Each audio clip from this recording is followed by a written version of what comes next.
기본적으로는 이 히브리서를 읽으면서 이게 영적인 문제를 말하고 영적인 차원의 것을 말한다라고 해서 현실과 괴리를 해서 이분법적으로 이걸 읽으면 안 됩니다. 그리고 히브리서를 읽고 나름대로 감명을 받았다고 해서 영이 어떻고, 그래서 우리가 죽으면 영의 세계가 어떻고 육은 이러고, 그 성경을 오도하는 겁니다. 영과 혼과 육 전체입니다. 전체고, 우리의 영뿐만 아니라 우리의 육까지도 온전하게 하나님의 형상으로 회복시키는 것이 하나님의 구원입니다. 그렇기 때문에 하나님의 구원의 은혜는 밥상에서도 깨닫고, 심지어는 인간의 연약함과 여전히 악질적 성품이 남아가지고 죄를 범하는 그 현장과 그 시점에도 하나님의 구원의 은혜는 우리에게 있습니다. 그게 우리에게는 좀 양심이 살아있으면 큰 고통이고, 무디어져 버렸을 때는 때로는 그게 사고나 사건을 통하여서 내 뜻대로 가지 못하도록, 요나가 그 경우를 당했던 것처럼 그렇게 역사하는 겁니다. 그래서 하나님의 구원은 현실과 상관없이 영의 세계가 어떻니 그것 아니에요. 현실입니다. 그리고 현실에 믿는 믿음 그대로 딱 죽으면은 그대로입니다. 지금 믿었느냐, 죽으면 그대로 믿음 그대로입니다. 지금 믿지 아니했느냐, 죽으면 지옥에서 그대로 딱 바릅니다. 그렇기 때문에 의인은 그 믿음으로 말미암아 살리라. 평온할 때에 준비한 그 믿음대로 환난 때에도 변함없이 지내게 될 때에 의인은 의인입니다. 그리고 그 믿음으로 죽음의 강을 건넜을 때도 그 믿음 그대로입니다. 그 믿음 그대로. 그래서 1차적으로는 이 히브리서에 나오는 표현들과 그 분위기들, 이것은 아주 유대인들의 사고방식과 문화로 표현을 해놓은 겁니다. 그렇기 때문에 이걸 표면 그대로 해서 무슨 현실과 상관없는 종교적 영 어떤 이런 것으로 오도해서도 안 되고 오도당하지도 마시기 바랍니다. 그게 히브리서를 바로 읽는 겁니다. 기본 성격을 이야기했고, 그 다음 오늘 오후 예배는 좀 길 것입니다. 오후 예배는 길 것이니까 여러분들이 하면서 잠이 오고 하면은 안 좋은 척 하지 말고, 저기 우리 김용숙 집사님 지금 벌떡 일어서서 자기와 싸우고 있듯이 그리 하셔야 됩니다. 그리 하셔야 돼요. 그죠? 그게 우리 또 자녀들에 대한 교육이기도 하고 그렇습니다. 자, 23절에서부터 26절은 오전 예배 때의 결론으로서 우리가 보았던 것처럼 예수님은 이런 구세주라는 겁니다. 예수님은 이런 구세주이기 때문에 예수를 믿는 그 믿음에 있어서는 더하거나 빼거나 할 게 없다는 거예요.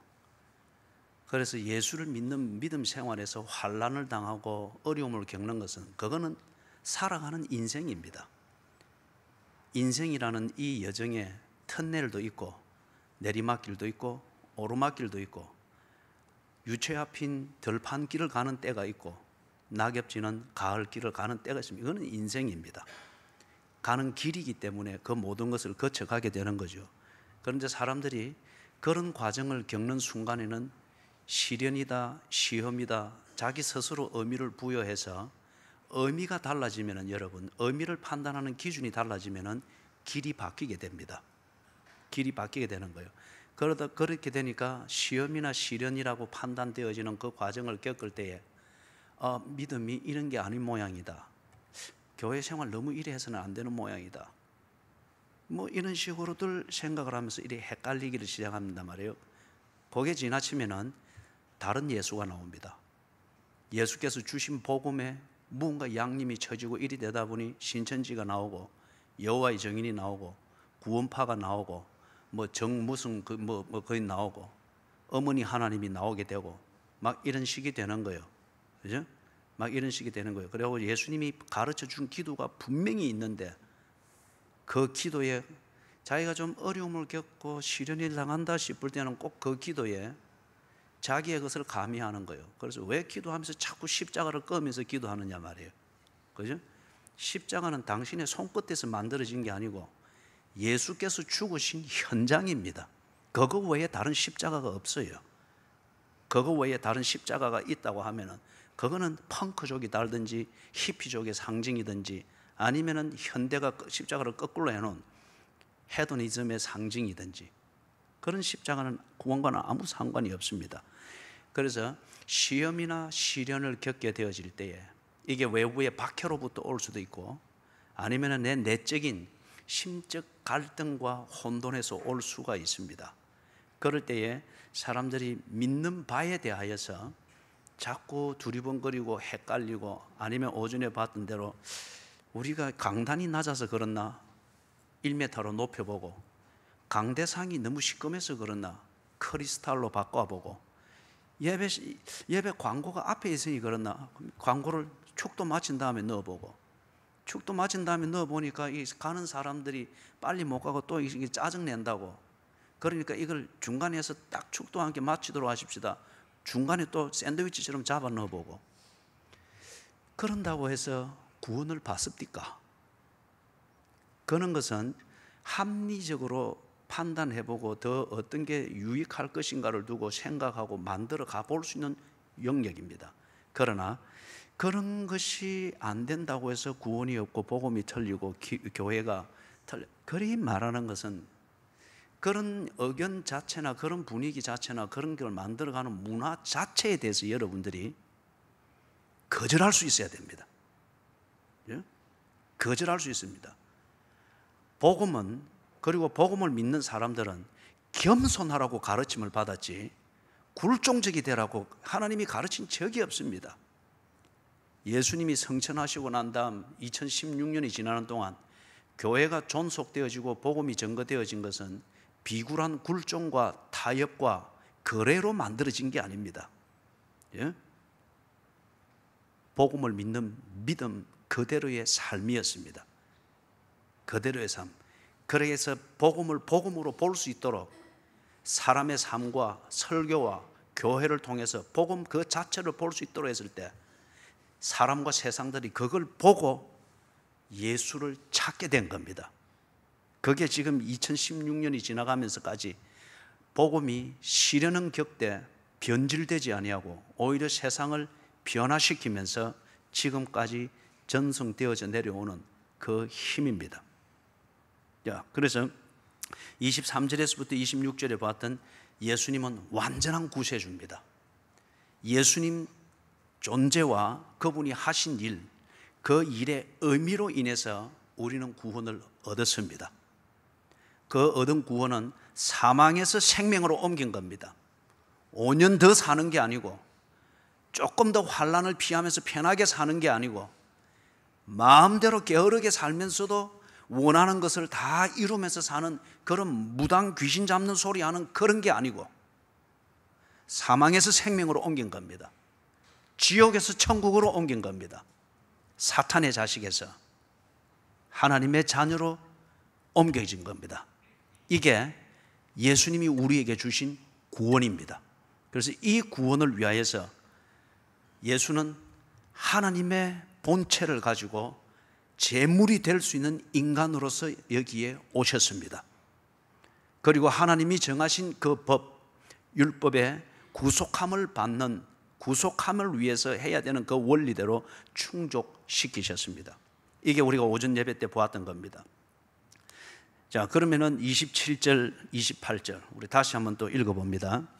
한 번 죽는 것은 사람에게 정해진 것이요 그 후에는 심판이 있으리니 이와 같이 그리스도도 많은 사람의 죄를 담당하시려고 단번에 들이신 바 되셨고 구원에 이르게 하기 위하여 죄와 상관없이 자기를 바라는 자들에게 두 번째 나타나시리라. 아멘. 27절에 한 번 죽는 것은 사람에게 정해진 것이요 그 후에는 심판이 있으리니 왜 갑자기 이 말씀이 나올까? 9장의 전체에 흘러가는 주제를 따라서 지금 흘러가는 이 문학적 구조에서 볼 때에 27절은 아주 생뚱맞은 토픽을 다루고 있고 흐름을 끊어놓는 것과 같습니다. 예수가 완전한 구세주인 것을 증명하기 위해서 유대주의적 사고방식과 유대주의자들이 잘 유혹되어져 가는 성막과 성전, 그리고 전통과 예배의식, 이것과 예수를 비교하면서 예수의 완전하심을 쭉 해나가는 문맥에서 갑자기 27절에서 어떻게 보면 철학적 논제와 같은 그것을 탁 던져놓는 거예요. 한 번 죽는 것은 사람에게 정해진 것이다. 누구도 부인하지 않습니다. 그리고 그 후에는 심판이 있으리라. 도덕이나 철학에서 인과응보를 이야기하지만은, 그러나 이 지금 성경에서 그 후에는 심판이 있으리라. 심판이 있기 위해서는 심판자가 있어야 됩니다. 그리고 그 심판자가 심판을 하기 위해서는 법 내지는 기준이 있어야 됩니다. 이걸 보고 우리는 도덕이라고 합니다. 그러나 이 세상에서는 인과응보를 말하는 도덕 철학에서도 이런 종류의 도덕을 말하지 않습니다. 세상이 말하는 도덕은, 그리고 그 도덕에 근거해서 인과응보를 말할 때에 그거는 어디까지나 도덕을 느끼는 그 양심의 주체인 내 자신, 자기 자신이라고 말합니다. 그렇기 때문에 인간이 말하고 이 세속이 말하는 도덕은 자기 편리한 대로 바꾸어갑니다. 10년 전에 수치스러운 그게 오늘에 와서는 아주 즐거운 문화가 되고 있는 것, 이 진화만 봐도 우리는 분명히 알 수가 있죠. 세상이 말하는 도덕은 내 편리를 위해서 내가 만든 하나의 약속이거나 옷에 지나지 않습니다. 그리고 반드시 여러분, 세상이 말하는 그 도덕은 문화라고 하는 이름으로 하나씩 다 없어지게 되는 것을 볼 수 있습니다. 없어지게 되는 것을. 여러분, 우리 젊은이들, 이제 몇 명도 안 되지만은, 여러분이 포르노와 그리고 누드를 다루는 예술을 구분할 수 있습니까?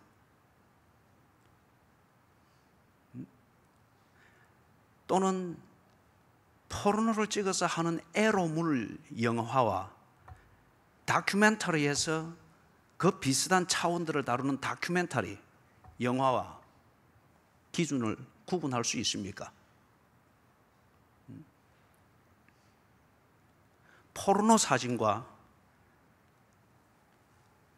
아주 유명한 미술가가 그려놓은 누드 그림과 무엇이 다릅니까?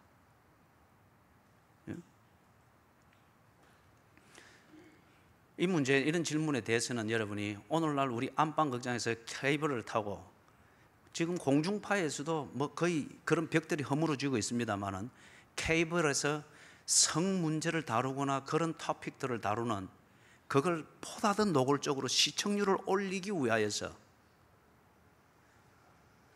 그 아주 지저분해져 버린, 그리고 그것을 단지 문화와 즐거움이라는 이름으로 이게 지금 보편화되어져 가고 있는 이걸 볼 때 특별한 포르노와 예술이라는 이 구분이 없습니다. 자기 편리하게 쓰기 나름입니다. 또 다른 예를 들면은, 우리가 연산 로타리에서 딱 차를 대고 보면은 연산 로타리 전작 그 광고판에 술 광고를 하는 모델이 참 깨끗하고 청순하게 생긴 아가씨입니다. 말 그대로 우리의 딸입니다. 그런 여자 청년이 술 광고를 위해서 술병을 들고 청순한 웃음을 그렇게 상업용어로 쓰고, 그렇게 불과 5년 전만 해도 그게 통했을까요? 시민들의 정서가 결코 그걸 용납하지 못했을 겁니다. 그런데 지금은 그렇지 않습니다.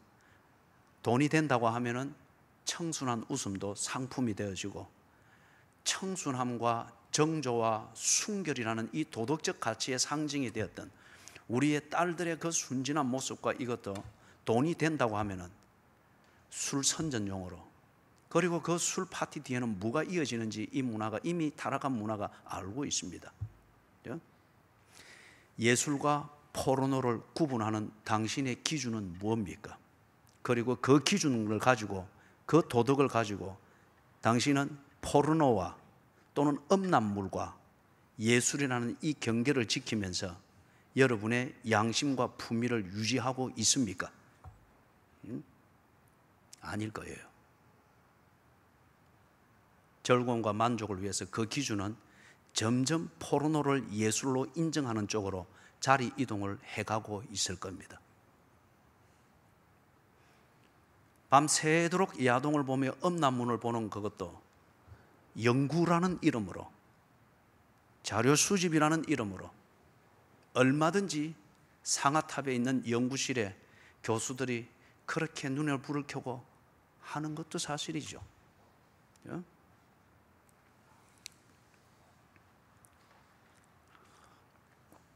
왜 한 번 죽는 것은 사람에게 정해진 것이요 그 후에는 심판이 있으리니, 이 문맥의 흐름을 뚝 끊어놓는 것 같은 이 말을 갑자기 탁 던지는가? 앞에서 보았던 대로 복음은 분명합니다. 예수 그리스도는 분명합니다. 구원을 얻는 진리도 분명하게 주어졌고, 그 진리를 통해서 우리에게 주어진 구원의 실체가 무엇인가도 분명하게 주어졌습니다. 그럼에도 불구하고 좀 어렵다, 시련이 있다, 아니면 유혹이 있다, 이걸 가지고서 여기저기 자꾸 기웃거리니까 이걸 딱 논증을 했습니다. 그런 다음에 27절에 자, 이제는 정신을 차리고 보아라. 한 번 죽는 것은 사람에게 정하신 것이다. 네가 교회가 재미가 없다고 해서 이것 들여다보고, 말씀이 안 읽혀진다고 해서 저것 들여다보고, 이게 문화적으로 젊은이 문화에는 안 맞다고 해서 인터넷 허우적거리면서 기성교회들을 우습게 여기고 가소롭게 여기면서 여기 저기 빈도는데, 그리고 뭔가 예배를 하면은 좀 흥분이 되고 넘칠 만한 찬양이 있는 그런 교회가 돼야지, 무슨 이게 일이 돼야 되나 하고 그런데 기웃거리면서 찬양의 가사와 그 곡이 담고 있는 악상을 음미하는 것은 아무 의미 없이 그 빠른 비트와 어쩌면 전기음으로서 쫙 윗선에서 끌어가는 어떤, 그래서 우리의 신경을 자극하도록 만들어주고, 그래서 연출하는 앞에 사람이 연출을 잘해서 뭔가 감정적 코드를 맞추어줘서 분위기를 타도록 만들어주는 그런 분위기를 찾고, 거기에 있으면 카타르시스가 된다고 해서 자꾸 허우적거리는데, 그런 걸 하느라고 복음 자체 1절에서부터 26절에 논증을 해왔던 예수 그리스도, 3장 1절에서 말했던 우리 믿는 도리의 사도시며 대제사장이신 예수, 그를 깊이 생각함이 아니라 가벼이 생각하니까 너무 재미없고 가치가 없으니 경망스럽게 여기저기를 기웃거리는데, 네 관심이 지금 그것에 매여가지고 그것 붙잡고 시간을 낭비할 때인가? 죽는다는 거요. 한 번 죽는다는 거요. 반드시 죽는다는 거요.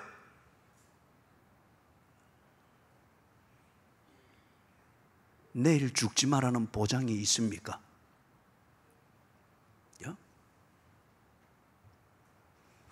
장로님 눈 뜨고 들으십시오.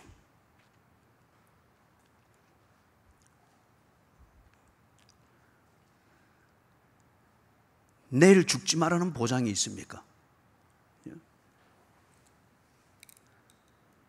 교회 가기 힘든다, 가서 별 재미가 없다, 그 관심사를 가지고 오늘을 낭비하면서 기약 없는 내일을 대비 없이 그리 살아서는 안 된다는 거예요.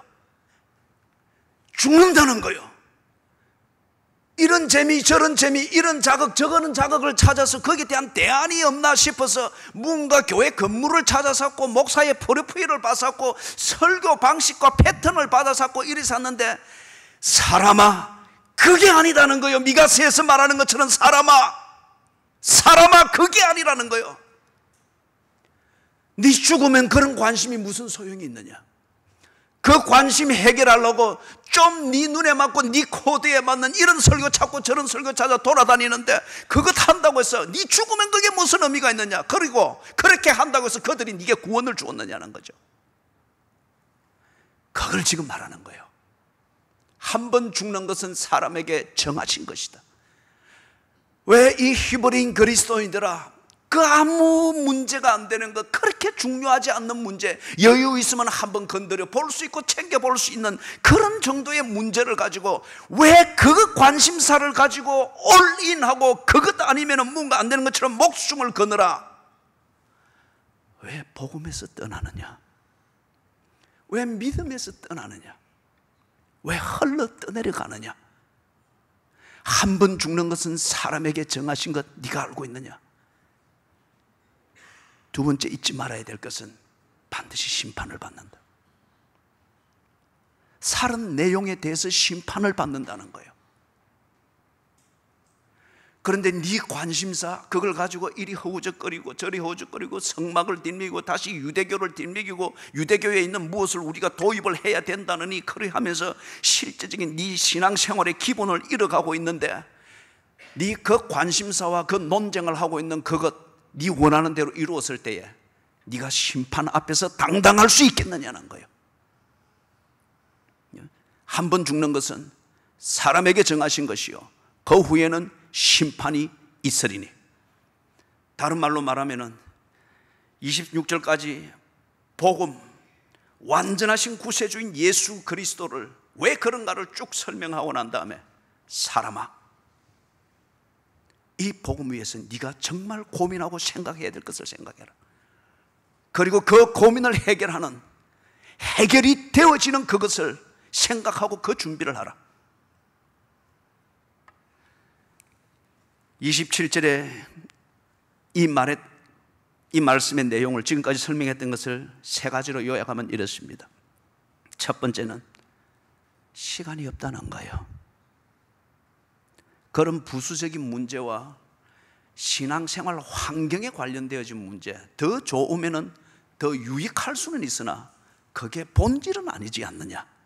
그런데 그것 붙잡고 네가 그런 식으로 올인하면서 예수를 떠날 정도로 믿음 생활 자체에 대해서 오도되어질 정도로 그렇게 몰입을 하고 그리하는 그게, 그러기에는 네 시간이 없다는 거예요.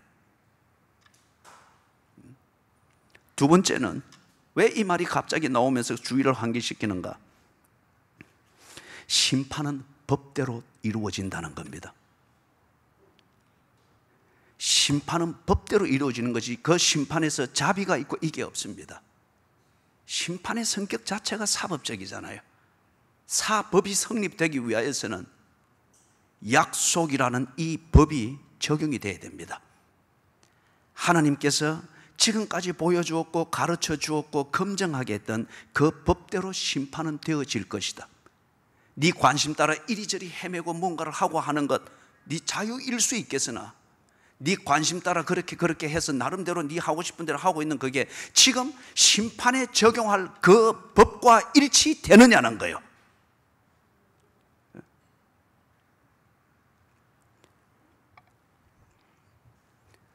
나가서 전화 받으세요.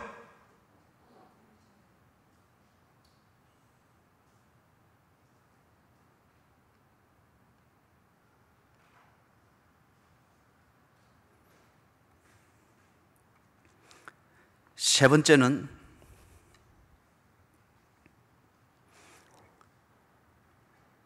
나의 관심사, 지금 이 히브리인 그리스도인들이 자신에게 일어난 관심사, 자신이 시련을 느끼고 시험을 느끼는 데서 거기서 나름대로 이게 대안이 되겠다, 이게 해답이 되겠다고 지금 그 관심사를 가지고 계속 헤매고 있잖아요. 그 관심사와 그것을 푸는 자기 방식대로 했을 때에 그게 그 심판을 피할 수 있도록 만들어주는 게 아니라는 거예요.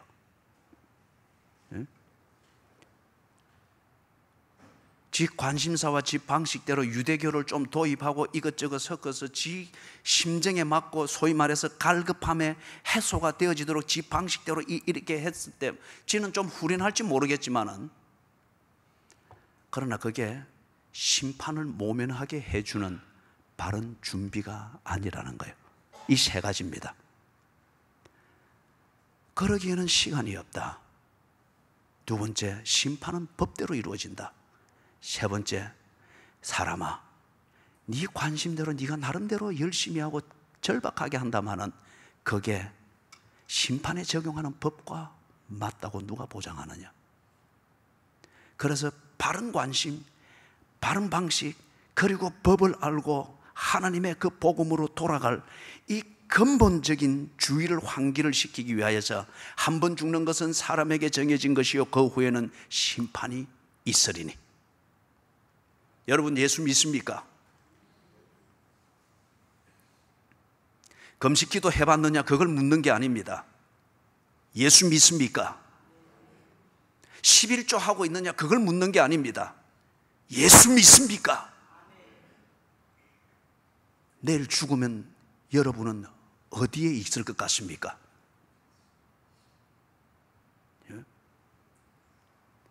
그래서 28절에 모든 설명을 함축하여서 이 28절로 권면을 하는 겁니다. 이와 같이 그리스도도 많은 사람의 죄를 담당하시려고 단번에 들이신 바 되셨고, 이게 9장 전체에서 지금까지 설명해왔던 그 내용을 이 한 문장으로 딱 정리를 해놨습니다.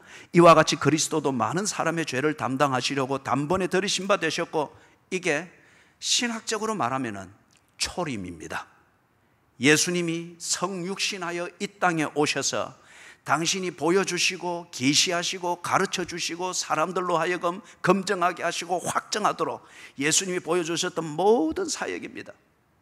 그리고 이걸 사도들을 통하여 증거되게 하셨고, 교회를 통하여 증거되게 하셨고, 그리고 사건과 사고를 통하여서 확정하고 검증할 수 있도록 역사 속에서 계속 이 계시를 이어가게 하셨습니다. 그렇기 때문에 예수님의 초림하신 이 핵심은 복음입니다. 복음을, 그렇기 때문에 만민에게 복음이 증거되게 하시고, 이 복음을 듣는 자들이 믿을 수 있도록 모든 문들을 여셨고, 그리고 믿는 자에게는, 누구든지 믿는 자에게는 whoever believes in him, 누구든지 흑인이든지 백인이든지 정과자든지 의인이든지 남자든지 여자든지 배운 자든지 못 배운 자든지 누구든지 whoever, 믿는 자는 구원을 얻을 수 있도록 복음을 주셨습니다. 이게 초림입니다.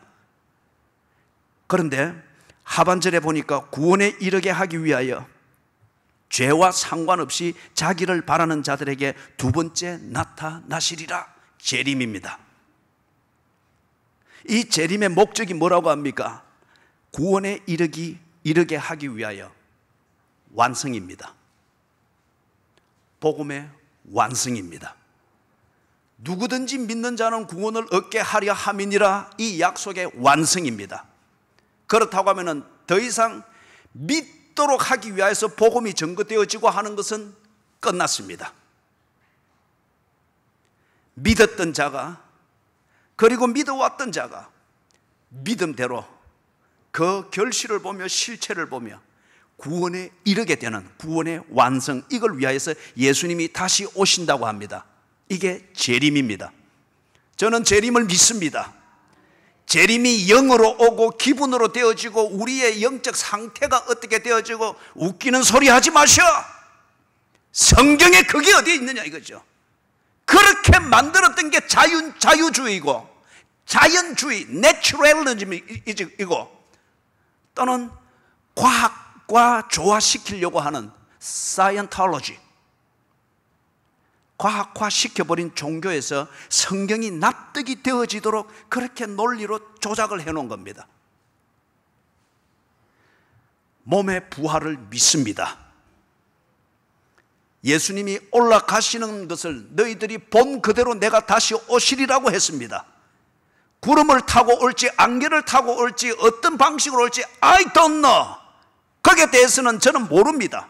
그리고 알 필요도 없고, 그거 모른다고 해서 재림하시는 예수를 맞이하는 내 구원이 완성되어지는 이것에 문제가 될 게 없습니다. 어차피 나의 구원은 내가 납득할 수 있는 방법으로 된 게 아니었습니다. 하나님이 정하신 방법대로 되어졌으나 구원을 얻은 내게 있어서 그 방법이 문제가 돼서 구원이 불편하고 구원이 내게 어중중하고, 이게 전혀 없습니다. 뒤에 깨달으면 오히려 그분의 구원하신 그 모든 과정과 내게 이루어진 구원으로 인하여서 하나님은 나의 찬양의 대상입니다.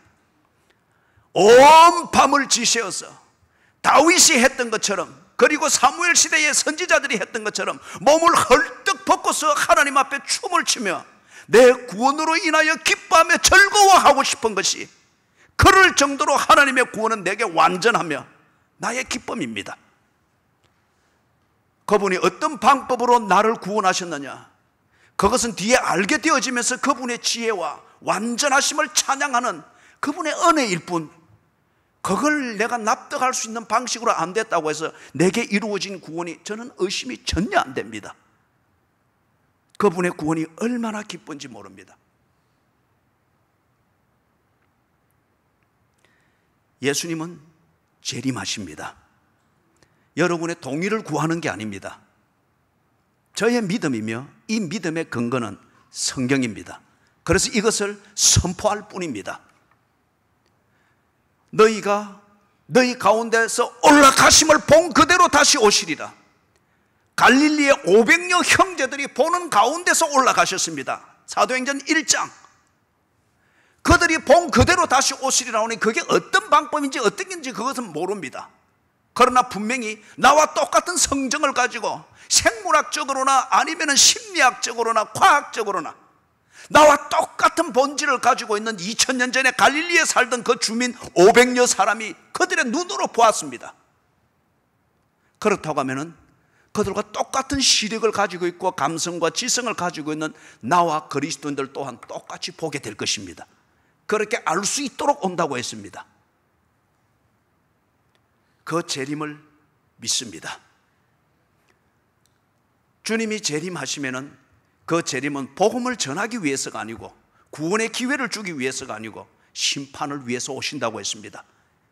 그래서 이걸 구원에 이르게 하기 위하여 예수님의 이 재림은 역사적으로 그분이 그렇게 오시기 전에 우리가 개인적으로 경험을 합니다. 그게 죽음입니다. 임종입니다. 저는 임종하는 교인들의 그 자리에서 그들이 주님을 만나며 어쩌면 주께서 보내신 천사에 이끌려서 그들이 섬기고 믿고 갈망하던 주께로 인도함을 받아가는 그 모습과 그 고백과 그 마지막 대화를 저는 많이 경험했습니다. 그 중에 한 분은 우리가 새벽 기도 시간에 참 서대방 같은 성도가 기억을 나도록 만드는 그 본문을 다룰 때 언급을 했던 고 금광석 집사님, 여기 아시는 분들은 아시죠?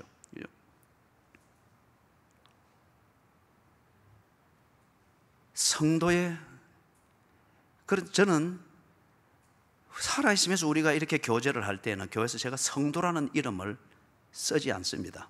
그리고 쓰지 아니하려고 합니다. 성도인 것을 아는 것은 하나님만이 아십니다. 하나님만이 아십니다. 그렇기 때문에 교인이라 부릅니다. 교인이 예수님의 재림을 약속하신 예수를 대망하고 소망하는 그 소망의 근거가 되는 믿음이 실체가 있는가 없는가를 보는 것. 역사적으로 예수님이 재림하기 전에 먼저 그 육신이 죽음을 맞이하여 존재가 끝나게 될 때 그 예수님이 그에게 재림할 예수를 보여주는 것 같아요. 그렇기 때문에 참 신실한 교인이 임종을 맞이해서 갈 때에, 그죠?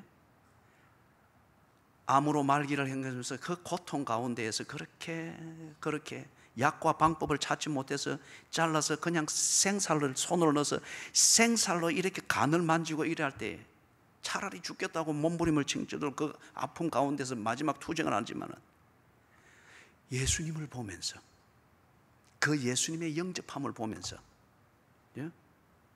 그 아우성치고 몸부림치던 그 몸과 똑같은 얼굴이 평온하게 내 영혼이 은총 입어 중한 재짐 벗고 보니, 제가 그 찬송을 부를 때에 아주 여유 있게 침대 옆에 이걸 박자를 리듬을 툭툭 맞추면서 속으로 같이 흥얼거리더란 말이에요. 그가 예수를 보지 않았다면, 오신다고 약속하신 예수님이 그에게 먼저 그것을 보여주고 확정시켜주지 않았다고 하면 어떻게 그 평온함과 그 찬양의 곡조와 가사를 음미하면서 그 박자를 더 치면서 함께 찬양을 할 수 있겠느냐 말이에요. 재림입니다. 예수의 이 재림의 약속은 몸의 부활을 하셨듯이, 몸으로 성천하셨듯이 그분은 본자가 본 그대로 우리에게 다시 오십니다. 역사적 사건입니다. 이 역사적 사건을 믿으면서 재림을 준비하여 의인의 삶을 사는 우리가 먼저 육체의 삶이 끝나게 될 때에 우리 믿음이 분명하였음을 인정하기 위하여 오시는 그 예수님이 임종 때에 우리에게 보여주는 겁니다.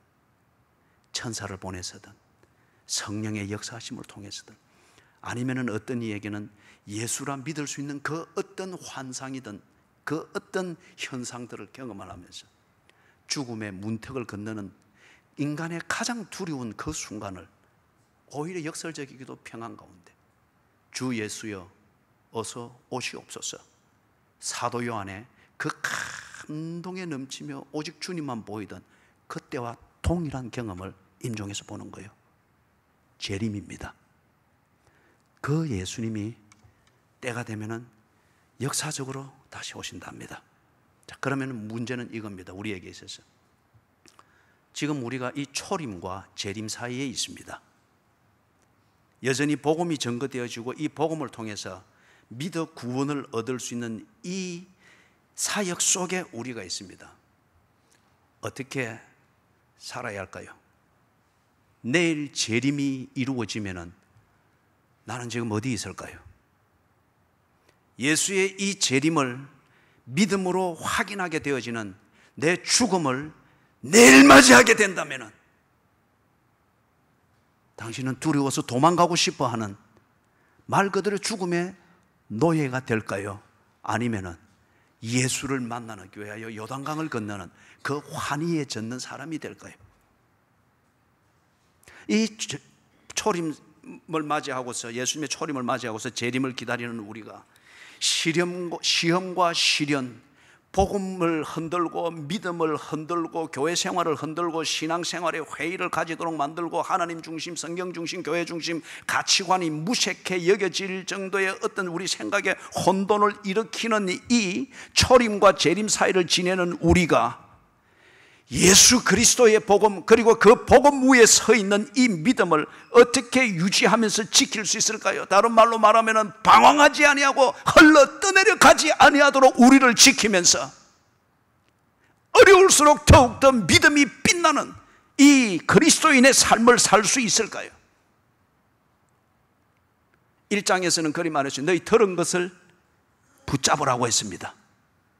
2장에서도 똑같은 것을 말했습니다. 너희 들은 것을 붙잡으라. 사도를 통해서 증거되어지고 성령을 통해서 확증되어졌던 그 복음, 그것을 붙잡으라고 했습니다. 믿는 것을 붙잡을 때에 방황하지 않게 된다고 했습니다. 여러분, 유혹의 불길은 그 빛은 언제나 휘황찬란하게 보입니다. 그러나 실속이 없습니다. 나이트클럽의 불빛은 너무도 요란하고 휘황찬란합니다. 그러나 들어가 보면 광란입니다. 술의 힘과 마약의 힘이 없이는 즐길 수 없는 그런 종류의 광란에서 그렇게 밤을 부비고 있는 겁니다. 어떻게 하면 방황하지 아니할까? 이런 현란한 불빛에 헤도니즘과 쾌락주의와 편한 것과 향락주의와 출세주의와 세속주의로서 물타기를 해서 양심의 가책을 없애주는, 그리고 그것이 철학이고 그것이 진리라고 말하는 이 세속주의 유혹으로부터 어떻게 하면 재림을 기다리는 성도들이 초림으로부터 받은 이 믿음을 지키면서 재림 앞에 떳떳하게 설 수 있고 내일 죽더라도 그 죽음 앞에서 비굴해지지 아니할 수 있는 믿음의 사람으로 살 수 있을까? 방황하지 아니하고 흘러 떠내려가는 방황을 하자고 어떻게 하면 그렇게 살 수 있을까? 사랑하는 여러분, 결론은 이것입니다. 그리고 이 결론에 대해서 조금 더 설명을 하겠습니다만은, 예수님이 주신 그 복음, 그 복음 위에서 믿음, 이것을 흐리게 만드는 것에 한눈을 팔지 마십시오. 예수를 모르게 만들고 예수에 대해서 물타기를 하는 것을 찬양이라 말하는 것은 자랑이 아닙니다. 예수께 집중하지 못하도록 만들고 예수 그리스도의 복음에 집중하지 못하도록 만드는 예배는 예배가 아닙니다. 종교적 치료 프로그램일 뿐입니다. 힐링 많이 말을 하는데 예수의 치유의 사역을 세속적인 심리학과 세속적인 상담학과 세속적인 어중간한 의학으로서 물타기를 해버렸습니다. 그러다 보니까 사람들이 정말 참된 힐링을 받지를 못합니다. 예수의 존재와 그분이 하신 일에 집중하고 초점을 맞추지 못하도록 만드는 그 어떤 것은 기독교의 이름으로 어떻게 되어지더라도 그것은 기독교가 아닙니다.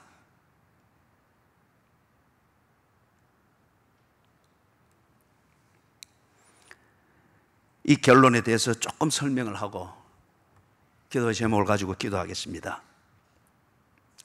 먼저 여러분, 예수의 복음과 그 복음 위에 선 믿음을 헛들이는 것을, 이것을 쉽게 헛들이는 것은 초신자들일 경우에는, 아니면은 교회를 오랫동안 다녔지만 아직 예수가 누구인지를 모르고 예수의 하신 일을 모르고 그 예수님과 온전한 예배가 이루어지고 그것을 경험하지 못하고 있다고 하면은 당신은 초신자요.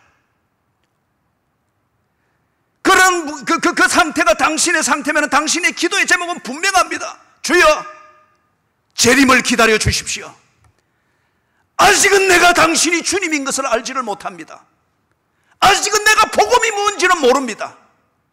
복음이 뭔지를 느끼기는 하나 그것이 아직 내가 뭔지 들여다보지는 못했습니다. 이것을 알 수 있을 때까지, 제대로 알고 내가 판단할 수 있을 때까지 재림을 늦추어 주십시오. 이게 당신이 해야 될 기도의 제목입니다. 내일 죽지 않게 해주십시오.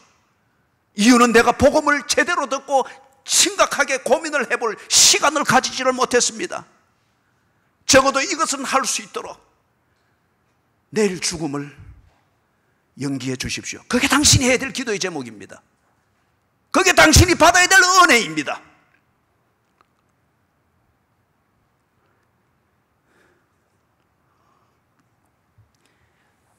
아직 예수를 믿지 아니하옵니다. 그러나 예수에 대해서 느낌이 있습니다. 예수의 주변에 있고 복음 주변에 있는 이 오라, 이 두르고 있는 후광과 같은 것을 느끼면서 신비감도 느끼고 그런 경험도 있습니다. 그런데 그것마저도, 그렇게 할 수 있는 환경마저도, 예를 들면 기독교 가정에서 태어났으나 아직 그 기독교가 뭔지 예수를 믿지 않는 자녀들이 많이 있습니다. 부모들의 신앙생활과 어떤 그것에 대해서 정서적으로는 기독교인입니다. 그 후광을 보면서 기독교를 좋아하고 정서적으로도 같은 편이 되려고 합니다. 그러나 그런 자녀의 입장에서는 여전히 기독교는 그에게서 철학이죠. 왜 내가 이 철학에 동의해야 되지? 그 명제에 딱 이슈에 들어가면은 헤매고 있습니다. 예수가 누구지? 왜 예수를 믿어야 되지? 십자가는 뭐지?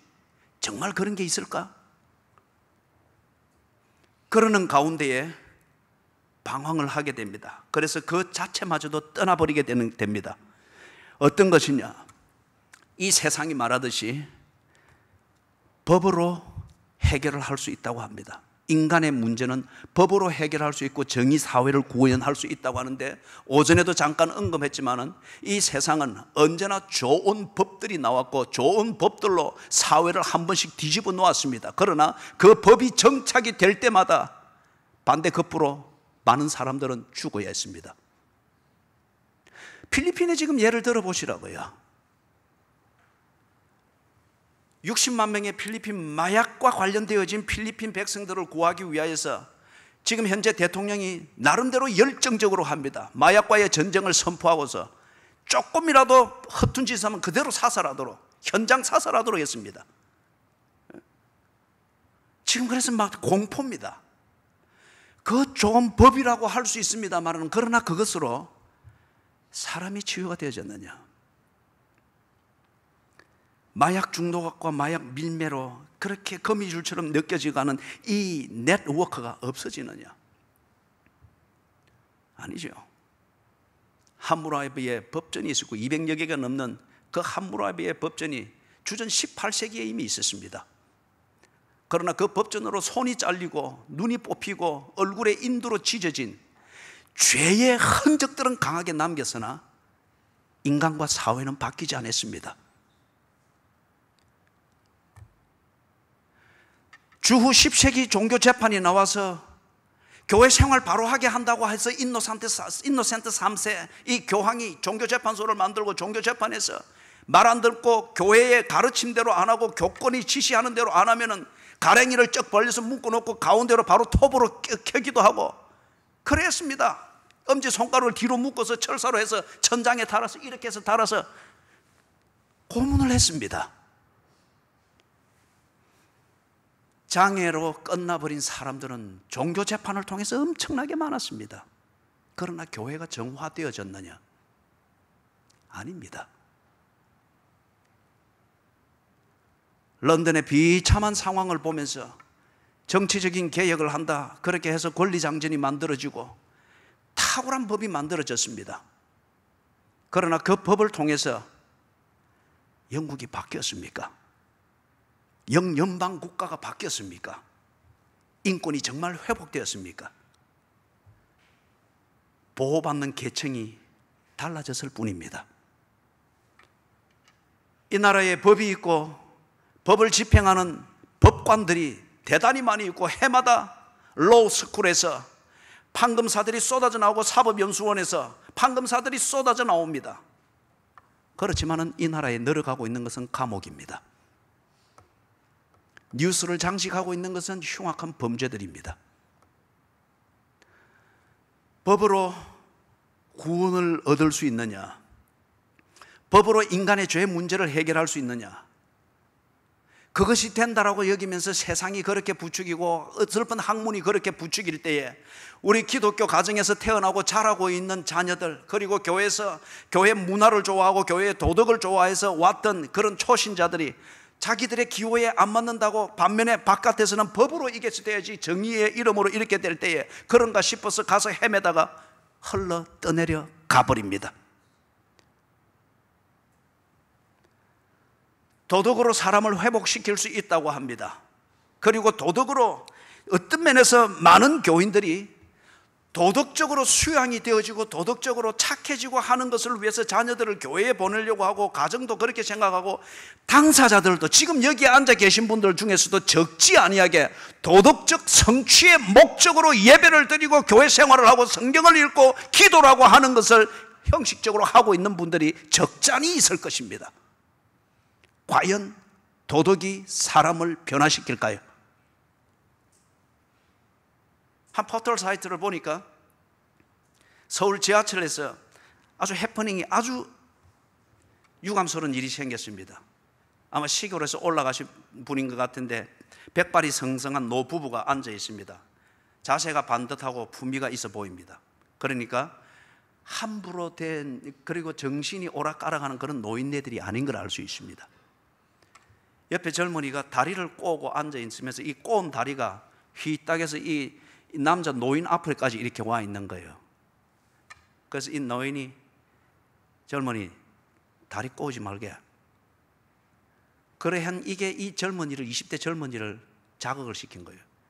이 친구가 벌떡 일어나서 그 노부부 앞에 서가지고 팍 삿대질하면서 고함을 지르면서 지 소리에 더 이제 감정이 고조되어지니까 나중에는 막 쌍욕을 해댑니다. 막 10원짜리 있는 거 뭐 또는 뭐 개, 돼지 다 들어가면서 막 쌍욕을 해대는 거예요. 그러면서 네 지금 서울역에서 보자. 서울역에서 보자. 이 부부들이 노부부가 확 질려버린 거예요.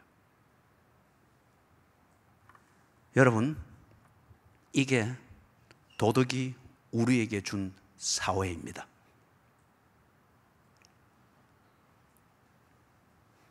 초반부에 이야기를 했던 것처럼 우리가 말하는 도덕이라고 하는 것은 내 자신을 내가 편리할 수 있도록 관리하는 수단이고 처세술입니다. 그렇기 때문에 오늘 가정교육이 이런 종류의 도덕으로 가정교육이 되었을 리가 없습니다.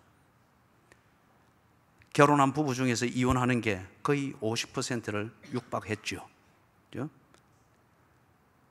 대개는 보면 교회 안에 이혼을 당하신 분들은 주로 당한 분들이죠. 피해자들일 수 있죠.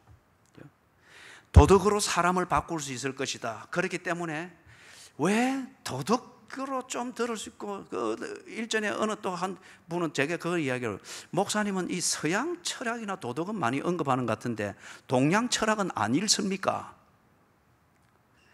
제가 그래 대답을 했습니다. 제가 만약에 장자를 설명하면 알아듣겠습니까? 예? 노자의 사상을 이야기하면 당신이 알아듣겠습니까? 그리고 그거는 해답이 아니에요. 예? 복음은 도덕이 아닙니다.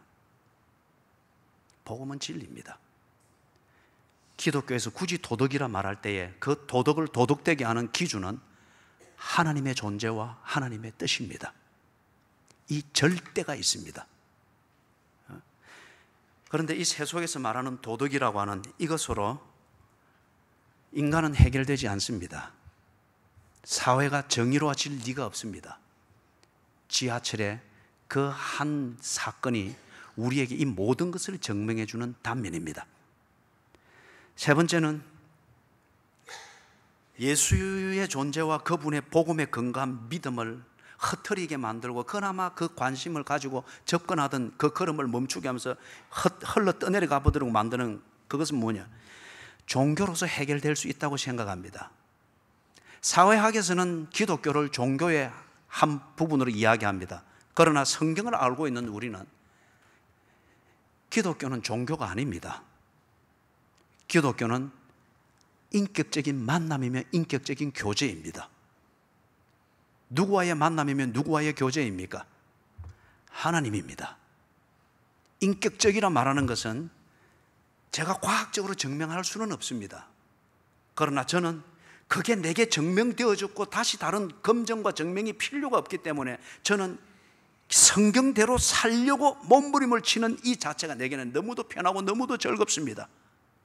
그리고 이 몸부림과 같은 삶의 방향을 위해서 저는 3주 특세를 심각하게 하고 있고 2주차를 지나면서 하나님은 제게 내가 양털 5개를 하나님 앞에 펼쳐놨습니다. 양털 3개에 이슬이 내리게 했습니다.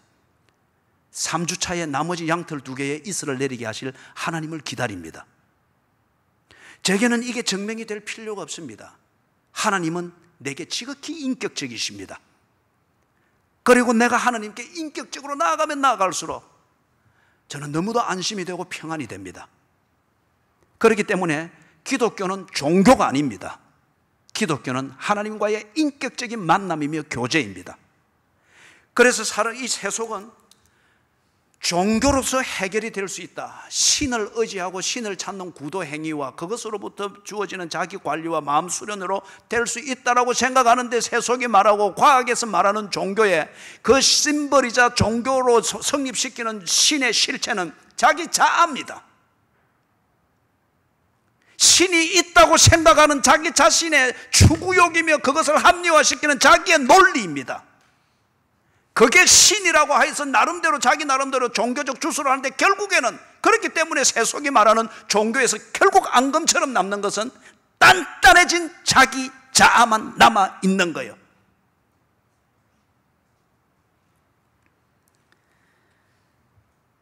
사랑하는 여러분, 죄송한 말씀이지만 교회 안에도 성경의 이름으로, 예배의 이름으로, 하나님의 이름으로, 그러나 실제적으로는 종교 생활에 집착하고 있는 분들이 대단히 많습니다. 한국 교회 전체에서 상당한 퍼센티지가 기독교가 아니라 기독교라 이름하는 기독교의 이름을 빌린 종교 생활에 집착하고 있는, 그렇기 때문에 교회가 소금의 맛을 잃었고 빛의 밝기를 잃어버렸습니다. 단단하고 아집스럽고 악질적인 그러한 자기 자아만 남아있는 거예요. 끝까지 자기 하고 싶은 대로 하고자 하는 거예요. 그걸 위하여서 하나님의 이름을 빌고 기도의 문화를 빌리고 기독교의 예배의 문화를 빌려서 마음을 평안하게 만들고 자신감을 얻는 그러한 무당 행위를 하고 자기가 하고 싶은 대로 끝까지 하는 거예요. 종교입니다. 그런데 이 종교가 사람을 바꾸어 놓았느냐? 지금 세계적인 추세에서 이 종교적인 영향력을 미치면서 확산이 되어지는 데 있어서 이슬람, 불교, 그리고 힌두교. 힌두교는 서구 영우권에서 대세를 이루고 있습니다. 아주 좀 과장해서 말하면 섣불 번지듯이 번집니다. 요가의 이름으로. 그럼 또 뉴 에이지의 이름으로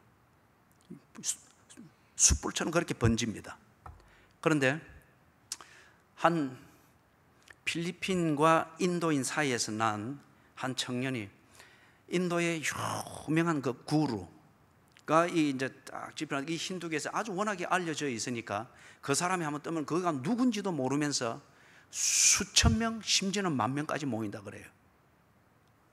그들이 모이면 그냥 옥에서 모이지 않습니까?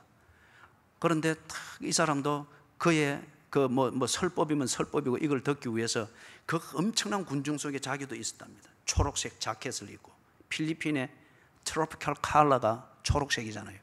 딱 초록색 자켓을 입고 그래 군중 속에 이래 있는데, 그런데 그 구루가 앞에서 뭘 이야기하다가 저기 초록색 자켓을 입은 젊은이 나오라.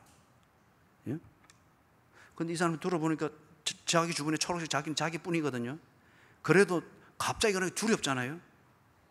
그래서 머뭇거리고 있으니까 당신 필리핀에서 왔지? 응?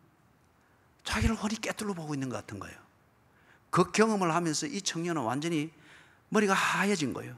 그런 다음에 이 기적을 경험을 하고 난 다음에 이 기적과 신비감을 일으키는 이 사람을 따라다니면서 그 비슷한 경험들을 몇 번을 하게 되는 거예요.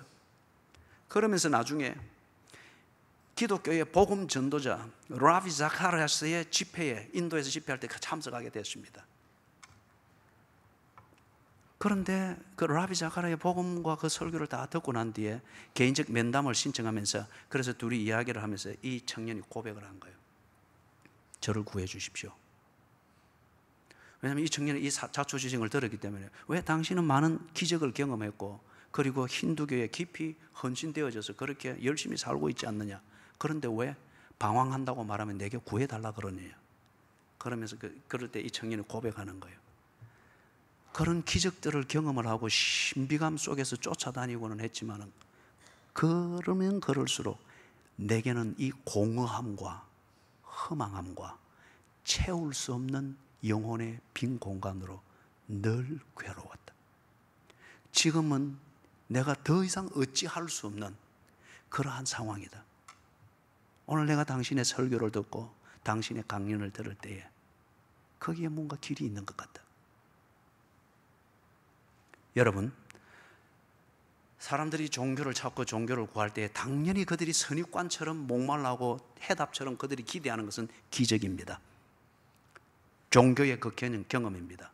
그런데 여러분, 그런 종교에서도 무당이 구슬해도 우리가 말하는 그런 기적이라고 하는 사건들이 일어날 수 있습니다. 그런데 기적으로서 인간의 영혼이 치유되어지고 인간의 영혼이 채워지는 것 아닙니다. 기적은 그것을 들여다보고 실체를 들여다보도록 만들어주는, 주의를 환기시키는 사건일 뿐이에요. 구경거리일 뿐이에요. 그렇기 때문에 여러분, 법으로 인간의 문제를 해결할 수 없습니다. 도덕적 수양으로 인간의 문제를 해결할 수 없습니다. 종교적인 몸부림과 노력으로 인간의 문제를 해결할 수 없습니다. 그렇기 때문에 여러분이 초신자이며 아직 예수가 누구이시며 무엇을 했는가 그 실체를 모르는 채 그냥 예수에 대한 기대를 가지고서 교회 생활을 하고 있다고 하면은, 여러분의 그 후광을 보면서 관심을 가지고 동기부여가 된 그것마저라도 떠내려가지 아니하도록 법을 말하는 세속의 귀를 기울이거나 도덕을 말하는 세속의 속이는 소리를 듣거나 종교를 말하는 신비감으로 여러분을 끌어내려고 하는 그런 것에 흘러 떠내려가지 않도록 하십시오. 재림이 가까웠습니다. 당신의 죽음이 문 앞에 있습니다. 그것에 흘러 떠내려가서 느낌이라도 가지고 있는 이것마저라도 버리고 정말 복음으로부터 멀어지지 않도록 하십시오. 예수를 믿는 여러분일 것 같으면 교회 생활 차원에서 방황하지 않기 위해서 이 부분에 대해서는 많은 이야기를 9장까지 해오면서 하고 있고, 우리가 새벽 기도 때 또 할 것이기 때문에 한 가지만 이야기를 하고 정리를 합니다. 여러분, 예배 문화, 교회 생활 문화, 어떤 문화라고 하는 것은 커뮤니케이션을 이루는 하나의 메커니즘입니다. 메커니즘. 우리가 옷을 한국에서는 이렇게 입고 넥타이를 매는 것, 한국 문화에 맞추어서 예배의 진중성을 전달하고자 하는 것이죠. 제가 만약에 필리핀이나 네팔에서 하듯이 런닝 셔츠 비슷한 것 입고 이렇게 해서 식구 무죽죽하게 해서 이래 하면 우리나라에서는 그게 저 목사님은 준비되어서 예배에 신령과 진정으로 올인하고 있다, 이렇게 커뮤니케이션이 안 됩니다. 우리가 예배 드리는 문화가 있고 교회 생활을 하는 문화가 있습니다. 문화적 요소는 대단히 중요합니다. 커뮤니케이션이 중요하기 때문에 그렇죠. 그런데 이런 걸 이루기 위해서 오전 예배 때 우리가 많은 얘기를 했습니다. 음악을 사용해서 하는 찬양이 있습니다. 이게 특별히 오늘날 젊은이들에게는 이게 큰 대세가 되고, 신학적 고민이든지 성경적 고민이든지 예배의 본질을 대해서는 생각하지 못하고 그 자체로서 모든 것을 판단하도록 만드는 그런 힘을 발휘하고 있죠. 우리 기성세대 같으면 어쩌든지 내용과는 상관없이 사람들이 북적북적하게 되어지는 소위 말하는 그런 식의 부흥, 거기에 있으면 막 호주머니 털어서라도 헌금을 하려고 하고 뭐 밥 사내려고 하고 뭐 기부하려고 하고 막 그렇게 되어지는 그런 분위기가 있잖아요. 그런 게 있을 때에 열심이고 부흥이고 살아있다라고 말을 하는 그런 문화를 가지고 그렇게 의미를 부여하면서 평가하는 이런 것들이 있습니다. 예배에 있어서 설교는 핵심입니다. 누가 뭐라 해도 저는 이 신학을 인정합니다. 예배에 있어서 핵심은 설교입니다. 그리고 이 설교라고 하는 이것이 바로 커뮤니케이션 될 수 있도록 하기 위해서 다른 예전의 순수와 의식들이 초점을 맞춰야 됩니다. 그러나 여기서 우리가 실수해서는 안 되는 것, 설교하는 방식과 설교자의 어떤 분위기와 인상과 재주, 그 자체가 복음이 아닙니다. 설교라고 하는 것을 전달하는 어떤 의미에서 문화적 요소입니다. 그런데 영적 슬럼프에 빠지든지 아니면은 영적 성장기에 있어서 그 성장의 욕구를 채워줄 수 있는 무언가 대안이 마련되지 않을 때 그게 스트레스가 되어집니다. 그걸 제때 제대로 풀지 못하면 불만이 되어지고 오히려 시험이 될 수 있죠. 그래서 그걸 해소하기 위해서 당연히 욕구가 있을 때에 그걸 찾기 위해서 몸부림을 치듯이 여기저기를 기웃거릴 수 있고 다시 한번 점검할 수 있습니다. 그거는 건강한 일입니다. 그런데 그게 지나치거나 아니면은 그게 잘못되어진 동기에서 불만이 되어져서 이걸 해결하기 위해서 문화적인 요소를 자꾸 강조를 하면서 찬양, 설교, 목사님이 좀 인자하고 아니면 좀 부드러운 것, 아니면 좀 뭔가 열정이 있는 것, 아니면 좀 도덕적이거나 경제에 대해서 통찰력을 줄 수 있는 그런 설교가 좀 많은 것, 아니면은 그 교회에는 좀 고위직 공무원이 있는가, 자기 사업하는 것과 관련해서 그러면 그런 면에서 성도의 교제, 이걸 좀 좋게 할 수 있을 텐데, 이런 것을 가지고서 자기 자신의 어떤 영적 스트레스든지 아니면은 자신의 불만이든지 욕구를 채우기 위해서 기웃기웃거린다고 하면은 흘러 떠내려 가는 것이요, 그게 없으면 불편할 수 있습니다. 그러나 구원을 받는 것과는 상관이 없습니다. 재림을 기다리면서 초림을 통해서 받은 복음, 그리고 그 위에 세워진 믿음을 지키면서 재림을 기다리는 성도의 삶을 살아가는 그것에 있어서 문화가 중요한 역할을 합니다만 본질은 아니에요. 구약 성경의 선지서를 기록한 선지자들 중에서 이사야를 빼놓고는 모두 다 시골 출신입니다.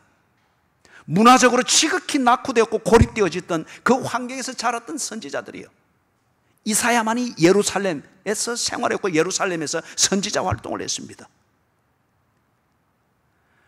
우리가 꼭 어느 대형 교회 어디에서 그 연출을 잘하는 어떤 그런 교회, 그런 문화나 그런 방식의 예배가 도입이 안 되고 그런 방법이 없고 그런 분위기를 못 만든다고 해서 여러분이 지금 재림을 기다리는 신앙생활을 제대로 할 수 없고 복음의 건강 믿음에서 떠나게 된다. 당신이 만든 복음이에요.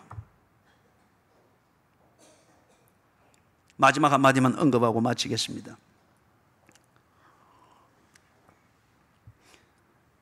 대형 교회가 있어야 된다고 저는 그렇게 생각합니다. 그러나 외관적인 대형 교회를 만들기 위하여서 예배를 무슨 엔터테인먼트를 만들듯이 연출에 아주 많은 공을 들이고 그렇게 하는 것, 그 사직동에 있는 그 무슨 교회 있죠? 연출에 많아서, 그래서 예배가 일종의, 예배 인도자가 연출자가 되어버리는 거예요. 그래서 극적인 효과를 내는 지점과 그걸 위해서 어떤 아이템을 써야 되고, 조명은 어떻게 들어와야 되고, 그리고 뭐 반주는 어떻게 돼야 되고, 어떤 소리가 나야 되고, 신경을 써야 될 것은 써야 됩니다만, 그러나 그 모든 것으로서 심리적 조작을 가지고서 그 현장 분위기를 만들어내는, 그것은 연출입니다.